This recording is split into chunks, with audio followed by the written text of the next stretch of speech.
தமிழ் மாதமான தை பிறக்கும் போது வானில் பூச நட்சத்திரம் எழும். அந்த புனித நாளே தைப்பூசம். இந்த நாள் தமிழ் கடவுள் முருகப்பெருமானுக்கே உரியதானது. ஒரு காலத்தில் சூரபத்மன் என்ற அசுரன் தேவலோகங்களையும் பூலோகத்தையும் அதிகாரம் செய்ய தொடங்கினான். தேவர்கள் அனைவரும் அஞ்சி சிவபெருமானிடம் சென்று உதவி வேண்டினர். அப்போது அம்மையார் பார்வதி தேவி தன் சக்தியிலிருந்து ஒரு தெய்வீக ஆயுதத்தை உருவாக்கினார். அதுவே வேல். அந்த வேல் தை மாதம் பூச நட்சத்திரம் நாளில் முருகப்பெருமானிடம் வழங்கப்பட்டது. அதனால் இந்த நாள் தைப்பூசம் என போற்றப்படுகிறது. அம்மையின் வேலை கையில் ஏந்தி முருகன் சூரபத்மனை எதிர்த்து போர் செய்தான். இறுதியில் அசுரன் அழிக்கப்பட்டான். அவனது அகங்காரம் அழிந்தது. உலகில் மீண்டும் தர்மம் நிலை பெற்றது. முருகனுக்கு நன்றி செலுத்தும் வகையில் பக்தர்கள் காவடி எடுத்து பால் அபிஷேகம் செய்து வேல் ஏந்தி தங்கள் வேண்டுதலை நிறைவேற்றினார்கள்.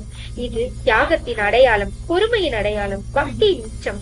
தைப்பூசம் என்பது வெறும் திருவிழா அல்ல, அது அகங்காரத்தை விட்டுவிட்டு நல்லொழுக்கத்தை ஏற்று முருகனின் அருளை பெறும் நாள். வேலுண்டு வினையில்லை, மயிலுண்டு பயமில்லை என்று சொல்லப்படுவது போல முருகன் இருக்கும் இடத்தில் துன்பம் நிலைக்காது. இந்த தைப்பூசத்தில் உங்கள் வாழ்க்கையிலும் முருகனின் அருள் நிறைய பெறட்டும்.